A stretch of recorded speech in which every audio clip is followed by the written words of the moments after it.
tutti, ben trovati e un saluto ovviamente oltre a voi presenti a tutti quelli che sono collegati in questo momento come tutti i giorni per il punto della situazione. Anche quest'oggi abbiamo avuto la videoconferenza, abbiamo fatto delle riunioni, abbiamo avuto la videoconferenza anche non solo con la protezione civile ma anche con tutto il sistema della sanità del Veneto, come tutte le mattine alle 10:30. Abbiamo parlato di farmaci, abbiamo parlato di forniture, magari poi vi dirò alcune cose importanti, e poi abbiamo parlato di numeri e di proiezioni. Vorrei però darvi 2 o 3 dati, ho fatto in modo di darveli anche in maniera visiva. Come vedete sono 4.031 i positivi.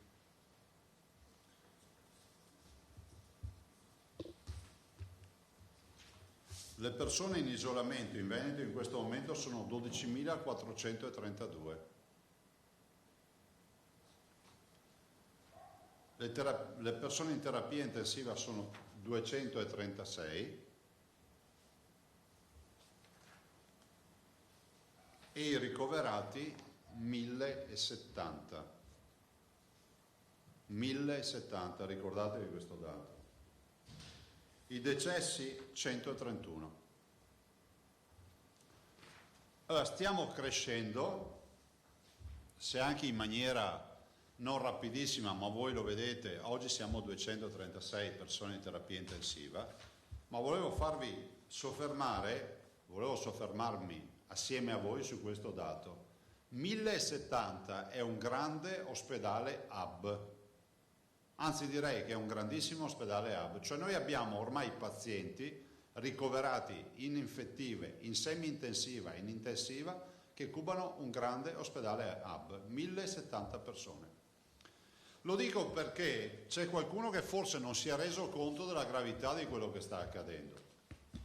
Lo dico perché quando siamo chiamati giustamente dal governo a identificare dei Covid center, cioè dei ospedali Covid nel territorio, lo facciamo perché solo all'inizio abbiamo 1.070 persone ricoverate, cioè vuol dire 1.070 letti rubati dalla degenza ordinaria, portati via più che rubati, sottratti alla degenza ordinaria e dedicati a una patologia che mai avremmo pensato di avere. Questa in epidemiologia in clinica si chiama epidemia, pandemia.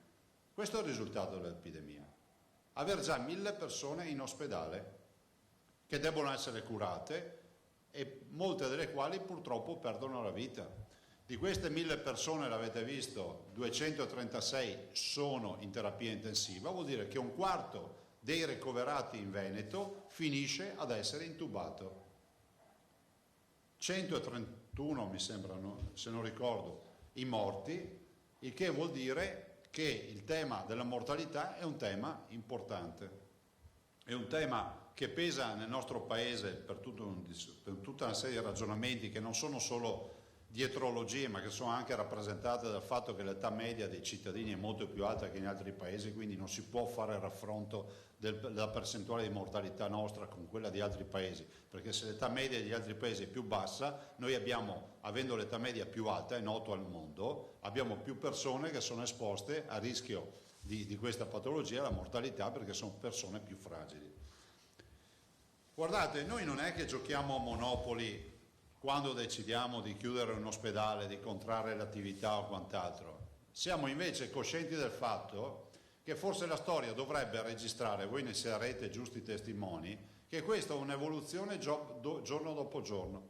Quando arriveremo alla fine capiremo se ha avuto un senso fare questo ragionamento oppure no. Mi spiace per le difficoltà, i disagi che stiamo creando ai cittadini, ma i cittadini devono sentirsi parte di questa squadra. Non è che ci divertiamo a chiudere Schiavonia, Sant'Orso o Vittorio Veneto o Villa Salus o Villafranca o San Camillo o Jesolo o gli altri che ho dimenticato. Abbiamo semplicemente la certezza che quando arriverà l'onda, seppur in crescita graduale, costante, non così emblematica, forse in virtù anche del fatto che abbiamo fatto delle scelte in virtù della nostra organizzazione territoriale, del nostro territorio, diciamo che ci hanno aiutato, che sono quelle dei tamponamenti. Quando tu vedi che hai 12.000 persone isolate, vuol dire che sono state intercettate col sistema dei tamponi.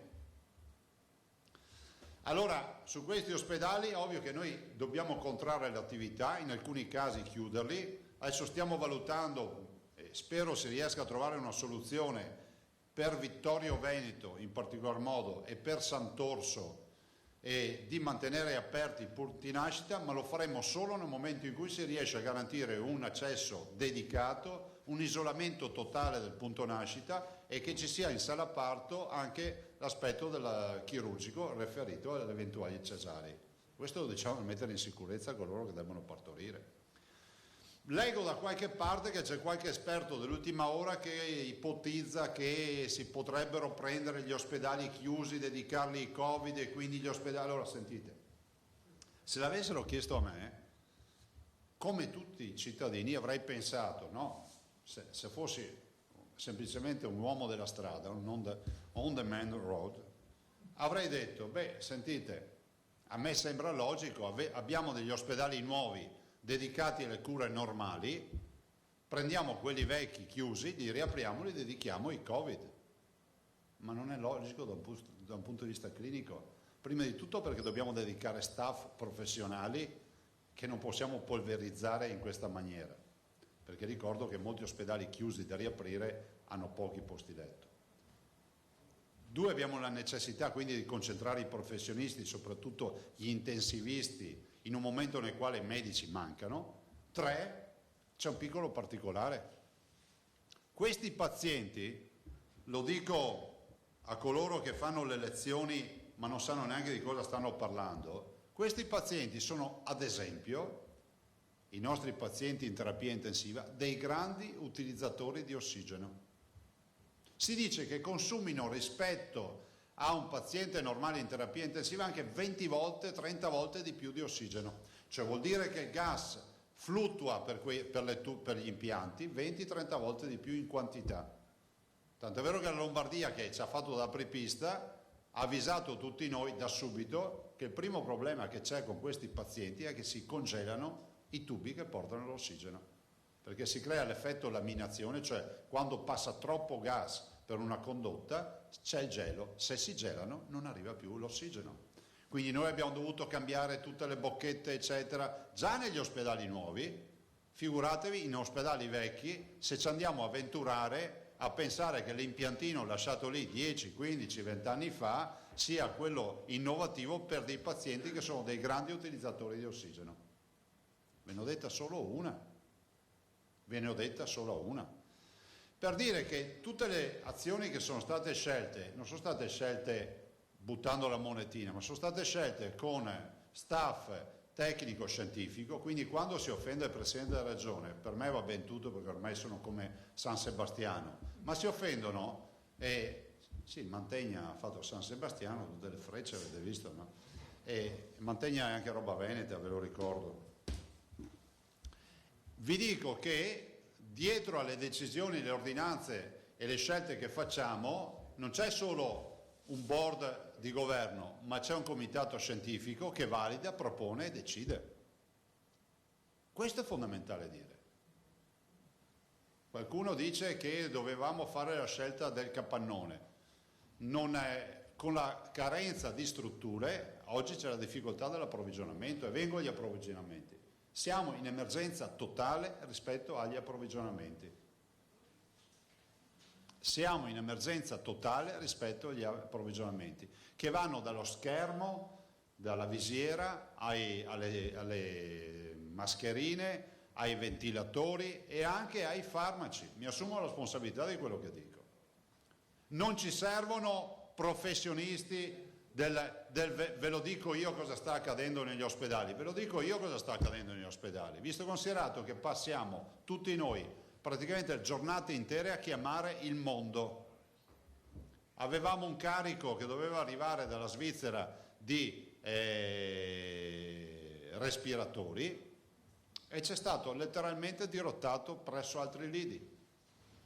Stavamo comprando degli respiratori in Cina e c'è stato letteralmente soffiato da chi può permettersi di arrivare con la valigia, con i contanti e a pagare.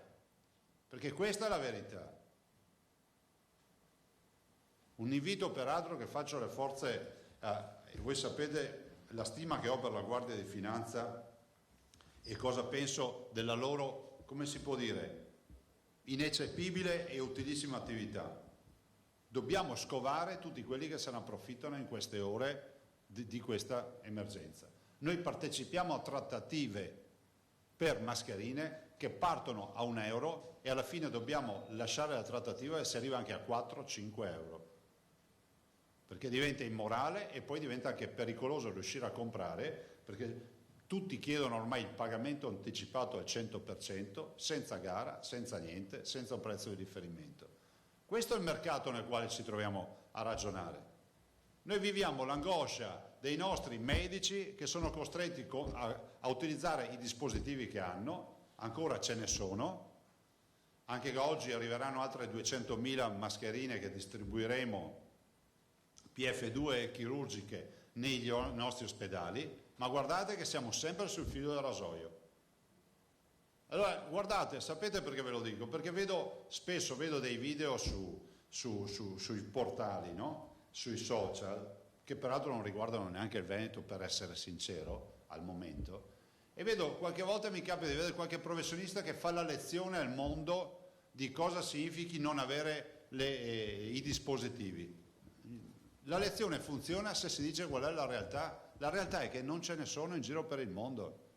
Sarebbe gravissimo che ci fossero e qualcuno non li compra, perché non può passare l'idea nel cittadino che tu non hai la mascherina perché c'è qualche lazzarone che non te l'ha comprata.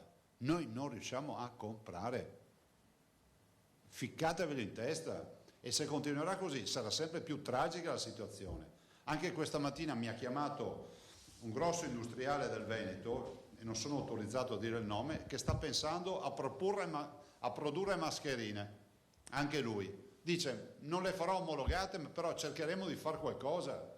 Questo non è uno straccio di carta, Questa non è un'operazione di marketing, le stiamo distribuendo. Questo a tutti gli effetti, per legge, articolo 16 del decreto approvato, è un elemento di un dispositivo di protezione individuale, non medico, che ha un filtraggio garantito secondo le certificazioni che ha questo prodotto e che peraltro è in attesa del riconoscimento di diventare anche chirurgico, quindi di andare parallelamente alla mascherina chirurgica. Punto. Non devo io fare la difesa di questo prodotto, però questo vi spiega perché abbiamo dovuto, poi come si può dire, il merito diventa una colpa per qualcuno, perché c'è sempre qualcuno, no? Quando io ho fatto la famosa operazione del Prosecco, tutti partivano dal presupposto che dovessi avere dei vigneti. Ma possibile che in questo paese dove si predica tanto l'onestà, la disponibilità, il senso del bene comune e altre robe del genere, giuste, concrete, si parta sempre dal presupposto che se qualcuno fa un'opera di bene ci deve guadagnare? Questo l'abbiamo fatto per tutta quella povera gente che non ha una protezione. Anche questa mattina, sono venute qui 2 pattuglie o 3 della polizia, si sono fermate qui a chiederci questi. Perché tra niente e questo è meglio questo, che sia chiaro. Noi non abbiamo tempo da perdere. Io sono preoccupato perché il mercato mondiale è collassato. Ultime 2 comunicazioni. Le donazioni stanno andando benissimo. Quindi ringrazio tutti i veneti che stanno donando, ne abbiamo bisogno, vi ho detto abbiamo già una 50ina di milioni, se riesco anche sui tamponi, anche esito di questa mattina avete sentito, abbiamo sempre più difficoltà, ma a questo punto veramente invoco controlli, li invoco perché non è possibile che dalla sera alla mattina gli ordini vengano poi decimati, o meglio centellinati, e poi si sa che qualcun altro magari ha prodotto. E mi fermo qui, perché se il gioco è quello di avere un cartello sul mercato, vi garantisco che farò di tutto per romperlo io sto cartello. Non è possibile che i tamponi dalla sera alla mattina comincino a diventare introvabili. Ci stiamo attivando anche con i test, ne abbiamo ordinati 100.000, ce ne hanno regalati altri 100.000, non la ditta che ce li ha venduti, un privato. Ne compreremo ancora, però voglio ricordarvi che test e tampone si integrano ma non sono la stessa cosa, perché il test trova gli anticorpi al virus presente, il tampone riesce ad arrivare un istante prima, cioè ti trova il virus in assenza di anticorpi. Per assurdo, se potessimo avere la storia di ognuno di noi, basterebbe aspettare quell'istante in cui compare l'anticorpo e usiamo il kit che è molto veloce e non ci fa perdere tutto il tempo del tampone. Ma siccome noi siamo ancora più interessati a prevenire ancora e a beccare il positivo al suo istante di nascita, usiamo anche il tampone. Ne abbiamo fatti 45.000 di tamponi, la macchina si sta organizzando, c'è sul mercato un po' di tensione per i tamponi, anche per i reattivi. Allora, ma c'è roba strana che finché non partiamo con le iniziative, roba ce n'è sul mercato. Quando partiamo comincia sempre questa strana roba che comincia a sparire, comincia a costare di più. E io non ci sto a queste robe. Quindi, a buon intenditor, poche parole, tutti sono avvisati. Dico grazie alle donazioni, stanno arrivando e alle quali dedichiamo parte degli acquisti che abbiamo fatto. Un blocco di terapia intensiva completo, letto, macchinari e tutto, viene almeno 60.000 euro. Chi mette 60.000 euro avrà la sua postazione che potrà dire io ho regalato una postazione. Però voglio ringraziare oggi una persona in particolare, ci siamo sentiti, pensate, ieri mattina in maniera molto veloce, e lui ama il Veneto, questa persona e la sua famiglia, sono molto legati al Veneto, ho insistito io per poter dare comunicazione, non voleva, e mi ha chiesto di come stanno andando le cose e si tiene costantemente informato su questo, mi ha detto quali sono le necessità, gli ho detto guarda, noi abbiamo bisogno di comprare macchinari, se hai macchinari o qualche contatto è come fosse ossigeno per noi, no? Oppure risorse per comunque pagare quelli che abbiamo comprato. E questa persona è Ennio Doris e ieri ha versato 5 milioni di euro alle casse della regione per sostenere le iniziative sul coronavirus. Io penso che al dottor Doris debba essere riconosciuta la stima e ringraziamento da parte di tutti i veneti per quello che ha fatto, per il grande segnale che ha fatto, che avrà un duplice effetto.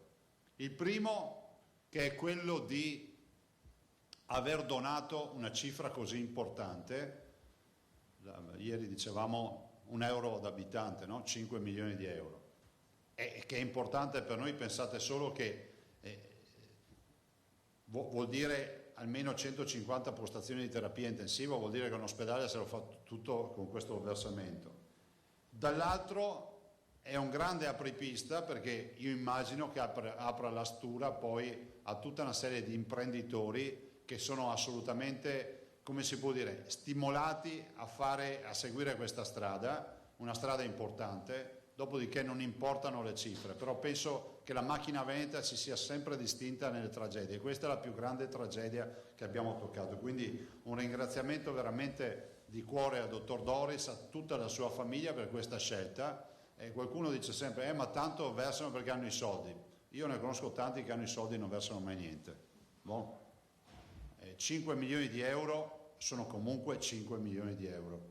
Girateli come volete, potete essere ricchi quanto volete, ma sono sempre 5 milioni di euro. E non aggiungo altro. Quindi veramente un ringraziamento al dottor Doris e ripeto alla famiglia, perché è stata una scelta di tutta la famiglia di fare questo versamento. E vi dirò che lui si è assolutamente messo a disposizione, ci siamo sentiti un paio di volte ieri, con una umiltà e un amore nei confronti del Veneto, e mi ha detto mi sono veneto e voglio essere a fianco ai miei concittadini e voglio fare qualcosa a favore della mia terra. Lo conoscete, lui è un filantropo ormai riconosciuto, però 5 milioni di euro non ce la saremmo mai aspettato. Ultima comunicazione ragazzi, ogni impegno è un debito, no? Si dice. Ho firmato l'ordinanza questa mattina, quindi da domani cambiano alcune cose. O meglio, da ora cambiano alcune cose. Al fine di evitare non indifferibili e urgenti assembramenti idonei a determinare la diffusione del contagio, Sono chiusi all'accesso di persone parchi e giardini pubblici o aperti al pubblico o analoghi ambiti che si prestino all'intrattenimento di persone per attività motoria di qualsiasi natura, siti nel territorio regionale. Scusate, leggo male perché non vedo bene. L'uso della bicicletta anche a pedalata assistita o di analogo o altro mezzo di locomozione, quindi monopattino, cavallo, skiboard, tutte queste robe qua, e lo spostamento a piedi in tutto il territorio regionale nei centri urbani e in territorio extraurbano sono soggetti alle limitazioni previste per gli spostamenti del combinato articolo 1 del decreto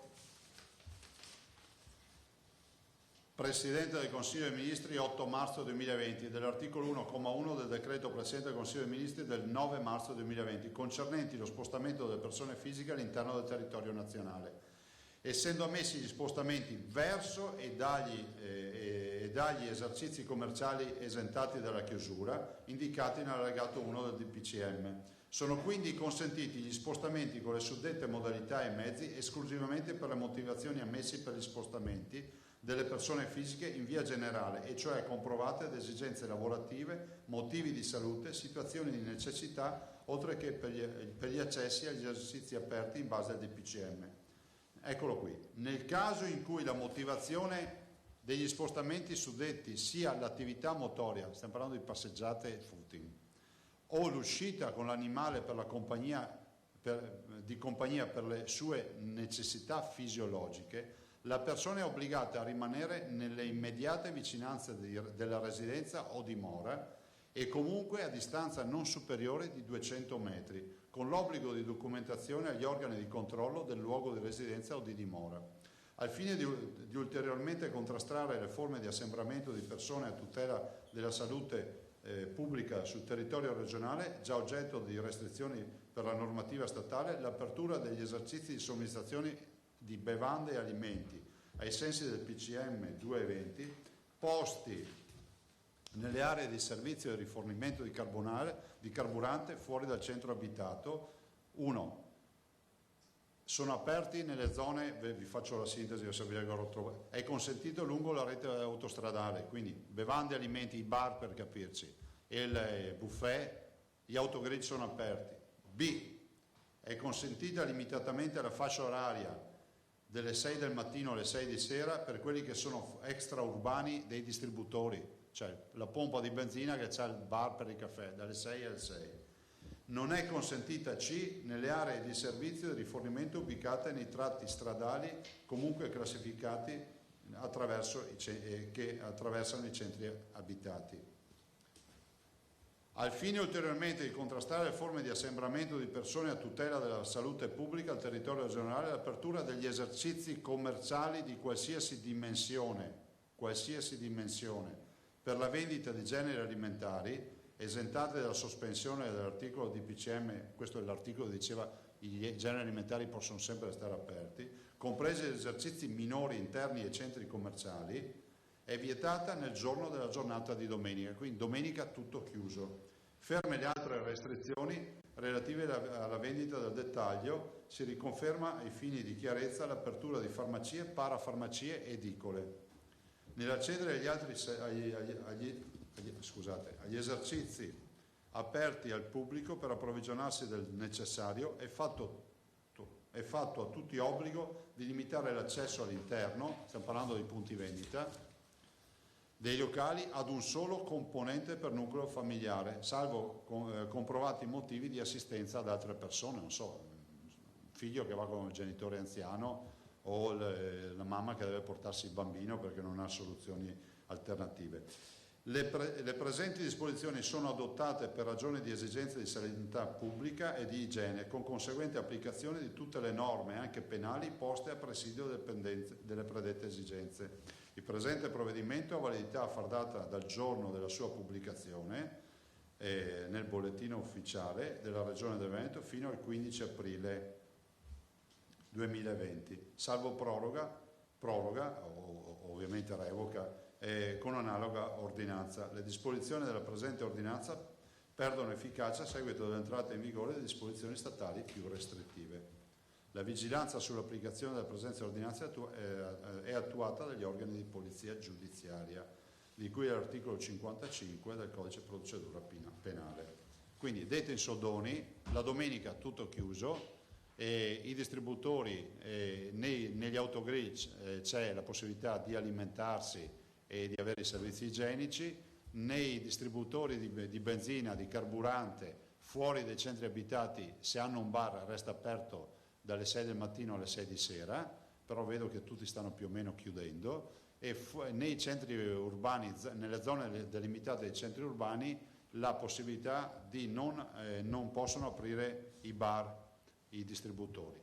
Per quanto riguarda i bevande e alimenti, vi ho detto, tutto chiuso la domenica, restano aperte solo farmacie, parafarmacie e edicole, ed infine per l'attività motoria, cioè uscire di casa per andare a fare la corsetta, la passeggiata o portare il cane, 200 metri dall'abitazione, punto. A me spiace annunciare questa ordinanza, i dati ci fanno preoccupare, non è un atto di prevaricazione, di limitazione della libertà, chiedo assolutamente la collaborazione dei veneti, non è un momento facile, mai un amministratore vorrebbe firmare ordinanze come queste, ma non abbiamo alternativa.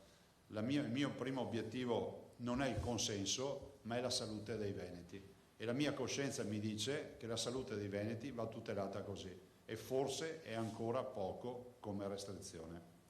Grazie. Domande?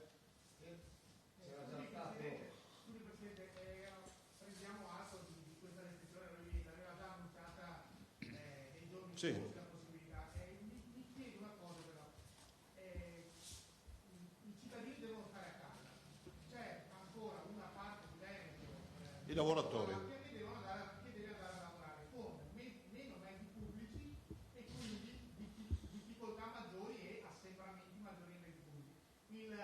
La Regione pensa di intervenire anche? Non possiamo farlo giuridicamente, ve l'ho già detto, non abbiamo potestà giuridiche, cioè la chiusura delle aziende non rientra nelle nostre competenze come quella delle scuole, e quindi l'unica cosa che possiamo fare sono i controlli, tanto è vero che domani vi diamo un resoconto dei controlli della settimana e vi posso garantire che è importante. Posso chiedere se la Regione intende attivarsi con il governo? Ci siamo già attivati. Per propugnare questa Sì.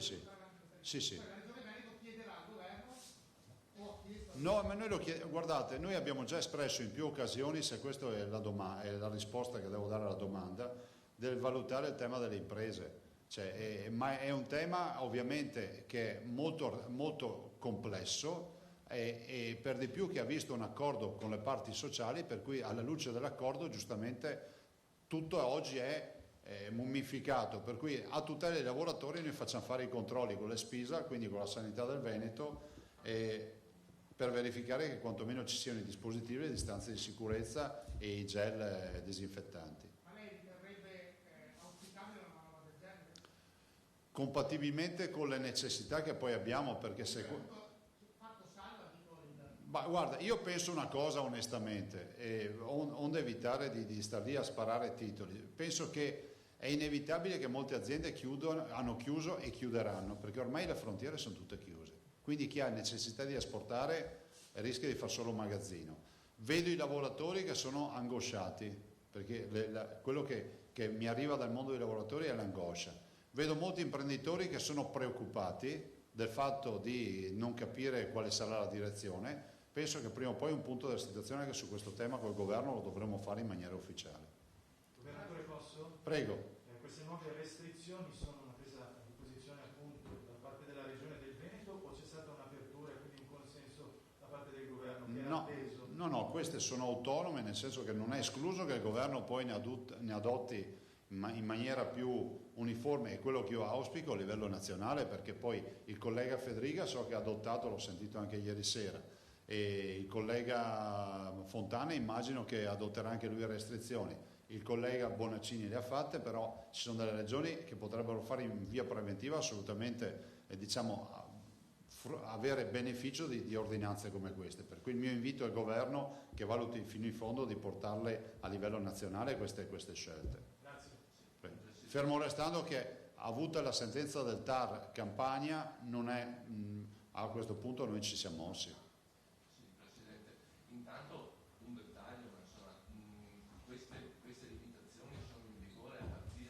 dalla pubblicazione, quindi quando verrà pubblicata? A oggi? Oggi? Sì, sì. A partire da oggi stesso? Sì, sì. Ecco, volevo tornare un attimo al discorso un po' sanitario, no? Ho sentito che c'è stato un nuovo caso a Vo, dove sembrava che il focolaio fosse... Ma no, il focolaio aveva 6 positivi, per cui che ci sia un caso a Vo, posso dire, può anche rientrare nella fisiologia di questa epidemia. Vo comunque resta ad oggi, diciamo, la realtà più pulita. Ovvio è che Vo potrebbe rialzare la testa nel momento in cui ci siano cittadini che inevitabilmente, inconsciamente portano il contagio da fuori o riparte il contagio come parte in tutte le parti del Veneto. Ecco, per quanto riguarda i materiali, dove mi sembra che tu sia molto preoccupato dalla...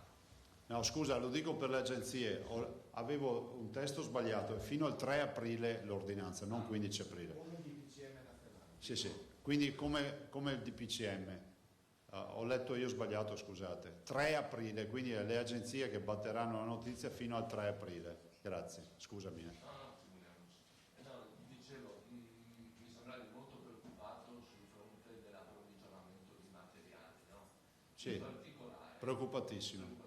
Ecco, in particolare, questa scarsità di farmaci. Ieri c'è stata proprio una nota anche a livello nazionale, mi pare anche AIFA ha preso posizione.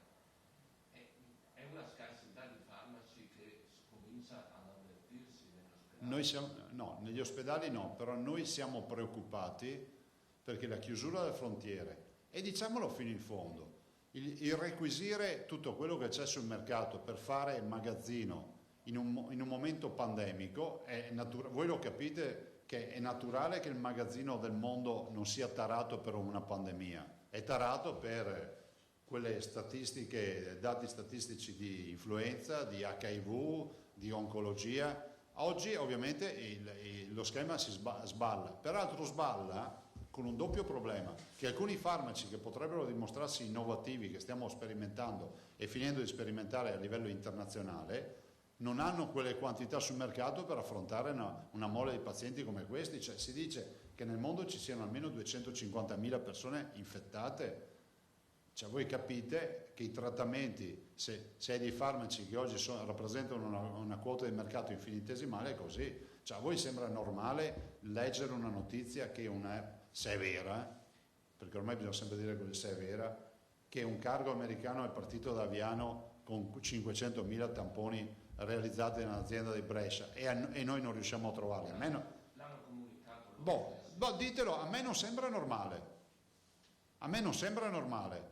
Come non sarebbe normale che un cargo italiano partisse da New York o da Washington con un carico di tamponi per l'Italia portati via da un territorio che ha bisogno di tamponi. E ve lo dice un filo americano, non ve lo dice uno che ce li ha con gli americani. Però a me non sembra normale. Prima viene la salute dei miei cittadini e a me non sembra... Io mi metto nei panni del collega Fontana che viene a sapere che un'azienda di Brescia, se è vero, consegna 500.000 tamponi quando noi ce li danno col contagocce. Ne abbiamo comprati 100.000, ce ne consegnano 5-6.000 ogni tanto e li abbiamo comprati in tempi non sospetti. Altro? Sì, una domanda ancora Prego. per quanto riguarda, è sempre un tema purtroppo quotidiano, insomma, delle terapie intensive. Lì mi sembra che molti risultati in termini di ampliamento del servizio sono stati raggiunti, siamo a quota 825. Sì, 825. Ci mancano macchine però sulle 825. Ci mancano macchine. Ci mancano un centinaio di macchine che noi abbiamo sulla carta tutte in arrivo, comprese quelle della protezione civile, ma devono arrivare. Questa mattina ci hanno confermate 20, l'altro ieri siamo andate 15, però dobbiamo arrivare a queste.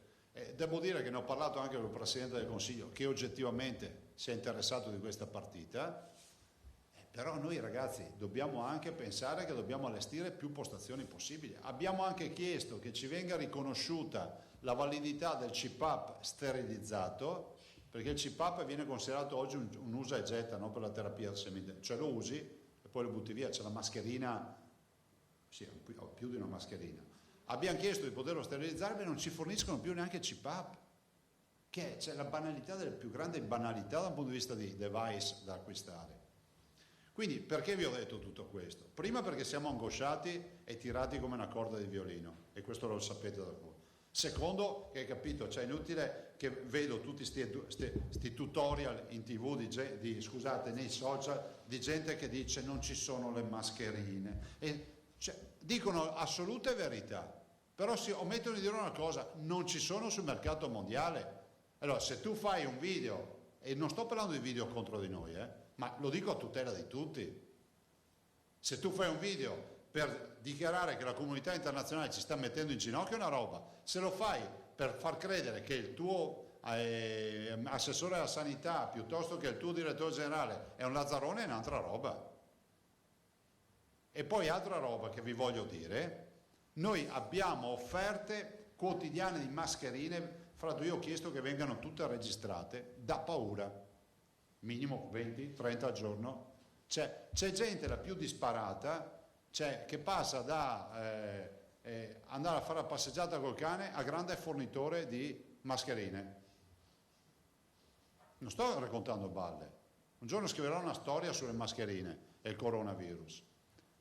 La verità è che 9 su 10 li perdiamo per strada perché non sono in grado di darci garanzie, vogliono i soldi, tutti i soldi prima, il 99% vuole tutti i soldi prima, non sono in grado di garantirci sdoganamenti, non sono in grado di garantirci la certezza che ci arrivi la merce, siamo a livelli di Rambo. Ve lo dico perché, sapete ragazzi, se vuoi qualche giorno di marciapiede ce l'ho, allora vi avviso prima, non vi venga mai il dubbio di pubblicare qualcuno che vi dice, perché è la notizia ghiotta, avevo proposto 6 milioni di mascherine, 3 milioni di mascherine e Zaia e il Veneto non le ha volute. Perché quando avete uno che viene di sta roba, me lo venite a dire, tiriamo fuori la scheda di questo tirapiedi, perché a questo punto è un tirapiedi, e vi diremo perché non sono state comprate. Bon? Vi ho avvisato, perché sono preoccupato dell'effetto che creerebbe nei cittadini. Pensare che uno ti può vendere 1 milione di mascherine e tu non le compri. Siccome vedo alcuni che hanno anche un atteggiamento non molto educato nel rispondere quando vi dici guarda non siamo interessati a fare ste robe, allora, perché c'è anche qualcuno che si è anche convinto che si può anche pagarle brevi in mano così velocemente. Allora vado al contrario dell'ordine di arrivo. Minazzi chiedeva quando arriva la pubblicazione oggi e vale fino al 3 aprile, facciamo veloci. Già risposto. La Giacomusso, giornale di Vicenza, i tamponi italiani partiti la volta di chiusa, lei ha già risposto. Sì, aggiungo una cosa, anche qui non mettetemi in bocca robe che non ho detto. Io non vi ho mai detto che facciamo i tamponi a tutti i veneti. Quanti siete qua? 1, 2, 3, sarete una ventina. Mi avete sentito dire questo?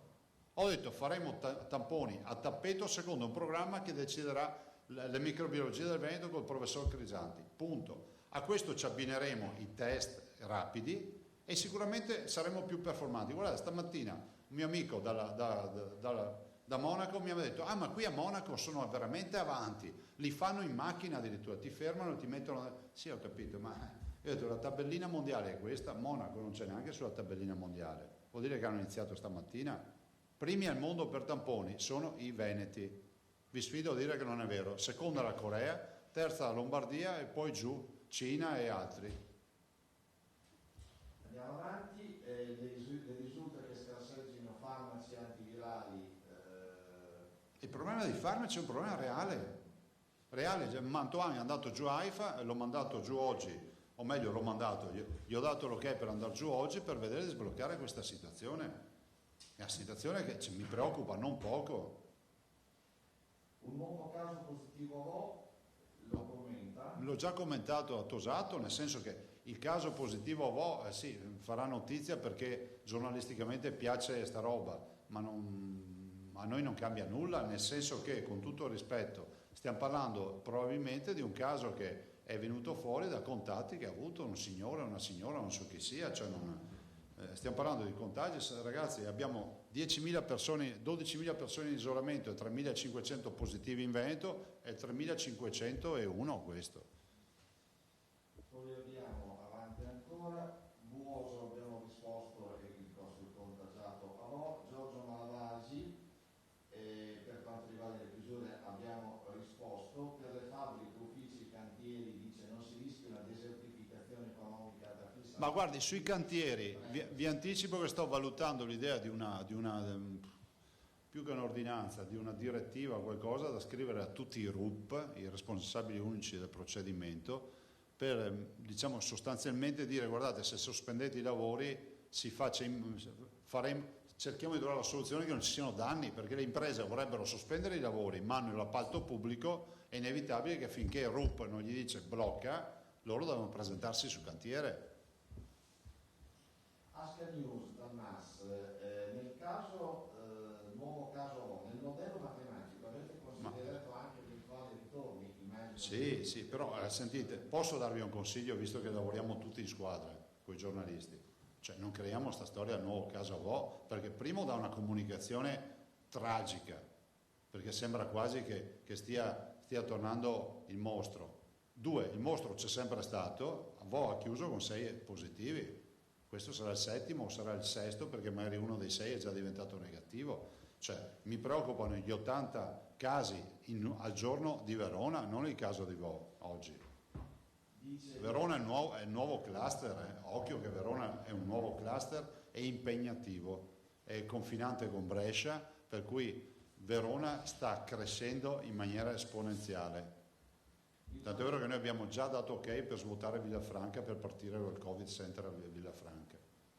Vittorio Veneto, stop ad altri ricoveri, dice dal MAS, accolti solo coronavirus, un ospedale tutto dedicato al Covid? Ma guardate, se cercate le polemiche, c'erano tutti gli estremi per già scrivere sti giorni.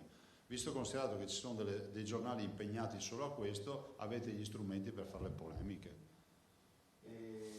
Poi Petrovelli scrive, ci manca tra virgolette quello che scrive un medico di San Posto, però non c'è il nome del medico. Vabbè, se non c'è il nome non faccio commentare una roba di uno che non ha un nome. Bene. Io ho finito. Grazie, buon lavoro.